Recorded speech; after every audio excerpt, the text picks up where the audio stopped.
Bem-vindo a todos e todas. Hoje comigo temos também uma máscara da minha cidade, o Pulcinella. Ele fica comigo para matar a saudade da minha terra. La pillola di oggi è neofascismo.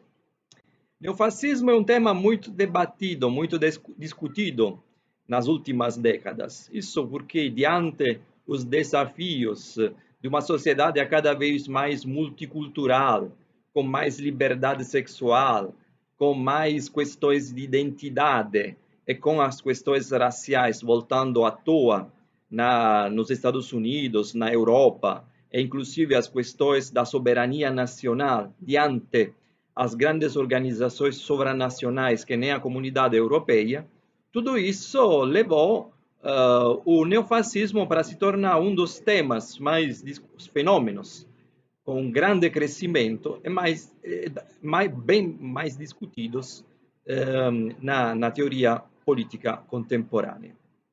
Mas o que é neofascismo? Todas as vezes que eu vou para um seminário sobre o fascismo, muitos me perguntam, mas neofascismo, qual a relação entre o fascismo? São a mesma coisa? São coisas diferentes? Então, primeira coisa que eu queria dizer é que não há dúvida que o neofascismo ele se apresenta como um movimento diferente do fascismo clássico. Não há dúvida que ele vai retomando alguns temas, alguns tópicos do fascismo clássico, mas numa conjuntura totalmente diferente. O exemplo que eu posso utilizar, que é o mais também estudado, é o caso do neofascismo italiano, porque o neofascismo italiano ele teve um papel importante, além do tamanho do movimento, que foi bastante expressivo na Itália depois da Segunda Guerra Mundial, ele teve um papel fundamental no combate ao comunismo, no anticomunismo. Este movimento retoma, de uma certa forma, um traço fundamental do fascismo da origem, que é um fascismo que quer questionar a sociedade burguesa, ele quer levar para frente a questão social, é muito marcado por uma presença de um movimento de jovens. E a palavra neo indica justamente a exigência desses grupos neofascistas de retomar este marco fundamental que o fascismo marginalizou um pouco, uma vez que ele teve que fazer compromissos com a monarquia, com a igreja, para ficar no poder. Então, o neofascismo tem essa exigência de retomar este caráter social de jovens, antissistema do fascismo da origem. E bem, esse traço de antissistema, que me parece o fio condutor também para pensar o neofascismo italiano, em geral, todos os movimentos neofascistas da Europa e até aqueles da América Latina, inclusive o próprio integralismo e o neointegralismo brasileiro. Antissistema, porque ele fica dentro e fora do sistema, tendo,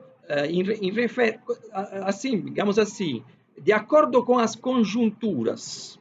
E a gente pode observar isso.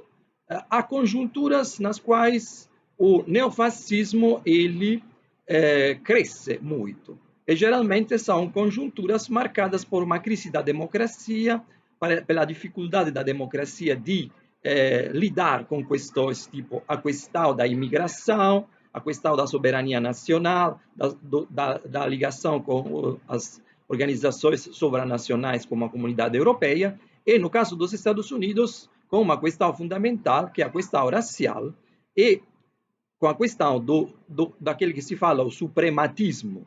Muitos movimentos neofascistas se apresentaram nessa nova forma de movimentos suprematistas. E então, para finalizar, podemos marcar, podemos pensar, então, o neofascismo com uma galáxia de movimentos que são, digamos assim, vinculados entre eles por este traço de antissistema, quer dizer, estão dentro e fora das instituições democráticas, uma vez apoiando os partidos conservadores em função anticomunista ou em função anti-identitária ou racista, e outras vezes eles têm um papel de se apresentar como fora daquele sistema.